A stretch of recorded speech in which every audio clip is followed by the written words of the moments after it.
দেখ দেখ, হিন্দুদের ওপর প্রতিনিয়ত কিরকম অত্যাচার হচ্ছে বাংলাদেশে। আচ্ছা, আমি তো একটা জিনিস বুঝতে পারছি না, ওরা চায়টা কি? ওরা কি চায়? বাঙালি হিন্দুদের মেরে তাড়িয়ে দেবে, ভারতের থেকে খাবে আর ভারতকেই বিশ্বের কাছে ছোট করবে। আচ্ছা হিরু, হ্যাঁ। তুই তো আর্মি পরীক্ষায় পাশ করলি, তাও অ্যাপয়েন্টমেন্ট লেটারটা তো এখনো পেলি না। না রে, তাহলে মনে হয় যুদ্ধ লাগলে শ্রীমান হিরুকেই বাংলাদেশ বর্ডারের জন্য সিলেক্ট করে পাঠাবে। সবকিছু নিয়ে ঠাট্টা করা না ভালো না। আমি কি বলেছি যাবো না? কাশ্মীর থেকে কন্যাকুমারী, বাংলাদেশ থেকে সিন্ধু দেশ, যে কোনো জায়গায় আমায় যেতে দিই, আমি ঠিক চলে যাবো। বাহ বাহ বাহ বাহ বাহ। এই দাঁড়া তো, তুই আরেকবার বলতো, আমি বরঞ্চ এটা রিলস বানিয়ে ফেসবুকে ছেড়ি। বল বল বল। হ্যাঁ বল বল, বানা বানা। হ্যাঁ বানা বানা। আমি কি বলেছি বর্ডারে যাবো না? কাশ্মীর থেকে কন্যাকুমারী, বাংলাদেশ থেকে সিন্ধু দেশ, যে কোনো জায়গায় আমাকে বর্ডারে পাঠায়, আমি ঠিক চলে যাবো। আচ্ছা হিরু, তুই যদি ভারতের প্রধানমন্ত্রী হতিস তাহলে এই সময় কি করতিস? কি করতাম আবার? টিভি চালিয়ে ঝালমুড়ি আর চা খেতাম। না মানে তুই যদি এখন প্রধানমন্ত্রী থাকতিস তাহলে বাংলাদেশ নিয়ে কি করতিস? বাংলাদেশ নিয়ে কি করতাম আবার? সারি সারি লাইন দিয়ে সব সৈন্য দাঁড় করিয়ে দিতাম বর্ডারে।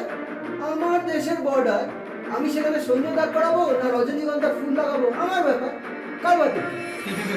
তাতেই মনে হয় ওই অসুস্থ বাংলাদেশের নেতাদের ভুল বকা বন্ধ হয়ে যেত। দেখি রিলসটা কেমন হলো। আরে ওটা কি? কোনটা? হিরুর পেছন থেকে চলে গেল।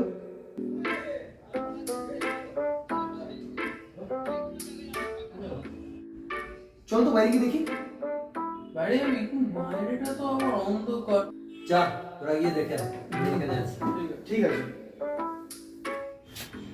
এখানে তো কাউকে দেখতে পাচ্ছি না। কি ব্যাপার বলতো? ভূতরা তো। ভূত! ওরে হিরুকে ডাক, হিরুকে ডাক। পুলিশ না, সেনা নামা তো সেনা। ও হিরু, হিরু, ও হিরো, একটু আয় না রে বাবা।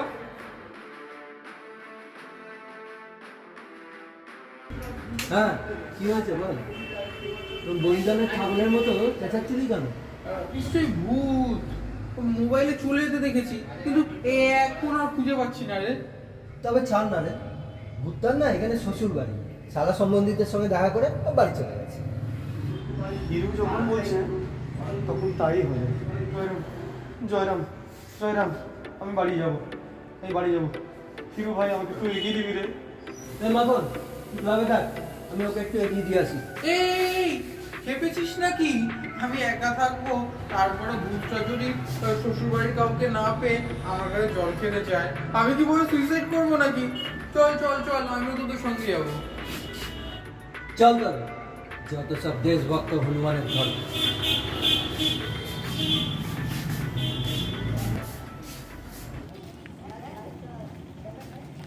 এই দেখ দেখ দেখ, একটা বাংলাদেশি ধরা পড়েছে।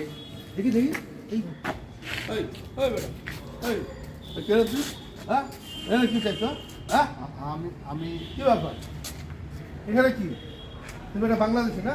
হ্যাঁ আমি এই তো আরে জায়গাটা চেনা চেনা লাগছে তো। আরে দেখি, আরে চিনতে পারছিস না? ওটা আমার ক্লাবের পেছন দিকটা। যাই চল চল চল চল। এই তুই কি যা দি এই বল বল, হ্যাঁ কি ব্যাপার? হ্যাঁ আমি বল ঠিক বল কথা বল। হ্যাঁ এই তুমি এটা বাংলাদেশি না? এই বল কি রে? এই চল চল বেটা। তুই বাংলাদেশি না? ওই মুহূর্তে পুলিশে দেবো চল বেটা। আমি বহুত চালাচ্ছি। আমি যেরকম ভাবে বাংলাদেশে আমাদের কাটছিস তোদেরও কাটবো কিন্তু চল চল বেটা হ্যাঁ চল চল চল মারবো একদম। কি করছেন? আরে ডাক্তারবাবু হ্যাঁ। আপনি ওই হাতটা না ওই বড্ড ব্যথা করছে। ওই দেখি, ওই চিরফির ধরেন না মনে তো তা হচ্ছে না, তাহলে খুলতো। আপনাকে আবার মারামারি করতে যাবেন না। আর মারামারি। ঠিক আছে, আপনি বসুন, আমি ওষুধ লিখে দিচ্ছি। আপনার হাতে ব্যথা কমে গেছে? হ্যাঁ ডাক্তার, অনেকটা কমে গেছে, অনেকটা ভালো হয়ে গেছে। আরে তো তারও আমাদের পাশের পাড়ায় থাকে, তারও ঘোষ। হ্যাঁ, ও তো পোস্ট অফিসে নতুন চাকরি পেয়েছে। আপনাদের ফেসবুক লাইভ দেখে আমি দৌড়ে এলাম। ডাক্তারবাবু, এখানে খুব মশা কামড়াচ্ছে, আমরা চলুন তো ওকে ক্লাবে নিয়ে যাই। এই ভাই চলো ক্লাবে চলো।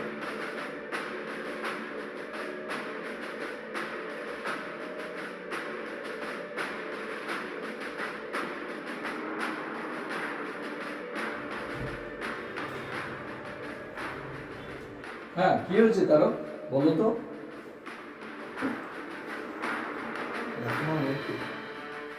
আমি অতনু বোসের বাড়িতে গিয়েছিলাম এই রেজিস্টার চিঠিটা দিতে। আচ্ছা বসো। বাড়ি থেকে বললেন উনি নাকি ক্লাবে আছে। আর্মি দপ্তরের চিঠি, এমার্জেন্সি মনে করে আমি ক্লাবে এলাম। দেখি ওনারা রিলস বানাচ্ছেন, তাই ক্লাবের পেছনে দাঁড়িয়ে একটু জিরিয়ে নিচ্ছিলাম। হঠাৎ একদল লোক এসে বাংলাদেশি জেহাদি মনে করে আমাকে মারতে শুরু করলো। আমাকে কিছু বলতেই যায়নি। আজ ডাক্তারবাবু না এলে কই দেখি চিঠিটা।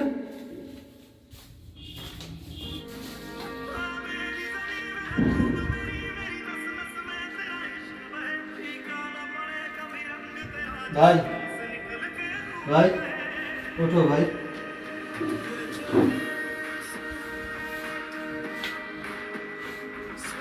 আজ আমার জন্যই তোমার এত কষ্ট। আমি তোমার কাছে ক্ষমা চাইছি ভাই। বসো বসো। সবাই শোনো, আগামীকাল থেকে আমি আর্মিতে জয়েন করছি। প্রথম পোস্টিং বাংলাদেশ বর্ডার। বাহ বাহ বাহ।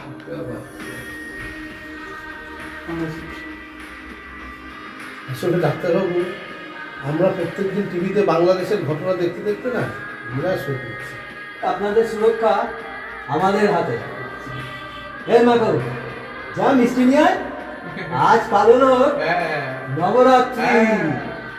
হ্যাঁ, এই মনে রাখবেন, এখন থেকে কেউ কাউকে সন্দেহবশে বা প্যানিকের দ্বারা হেনস্থা করবেন না। যদি কাউকে সন্দেহজনক মনে হয় অবশ্যই পুলিশকে জানাবেন, 100 ডায়াল করবেন। কারণ দেখুন, আমাদের সবাইকে, আমরা যে যাই হই না কেন, আইনের প্রতি আস্থা রাখতে হবে। আমরা ভারতবাসী, ধৈর্যই আমাদের মূলধন।